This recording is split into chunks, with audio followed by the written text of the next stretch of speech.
Police प्रशिक्षण हे अत्यंत खडतर मानलं जातं. या प्रशिक्षणादरम्यान नेमकी काय काय आव्हानं आली किंवा एक महिला म्हणून काही वेगळी वागणूक दिली जाते? अजिबात नाही. आमची अकॅडमी आहे Sardar Vallabhbhai Patel national police academy, जी हैदराबादमध्ये आहे आणि it is one of the most premier institutions in the world for police training.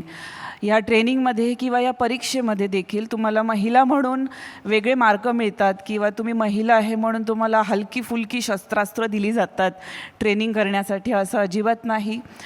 तुमचे पुरुष सहकारी जेवढं धावत आहेत, स्विमिंग करत आहेत किंवा ज्या प्रकारची वेपन्स शस्त्र हाताळतात आहे तीच तुम्हालाही हाताळणं अपेक्षित आहे.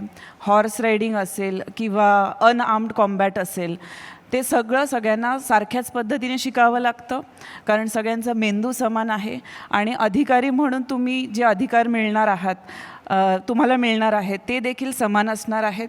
तीच लीडरशिप, तेच नेतृत्व तुम्हाला तुमच्या संघटनेचं किंवा डिपार्टमेंटचं करायचं आहे. तसेच जो कायदा राबवायचा आहे तो देखील किंवा त्याचं नॉलेज, त्याचं ज्ञान आणि ते स्किल सगळ्यांकडे समान असणं आवश्यक आहे. त्यामुळे अशी फार वेगळी वागणूक दिली असं नाही. उलट आमचे जे उस्ताद असायचे, ते कोणी पडलं किंवा इंजुरी झाली तर म्हणायचे की नाही मॅडम उठो, फिर से एक राउंड लगाओ तब हॉस्पिटल ले जाऊंगा. So it is like that.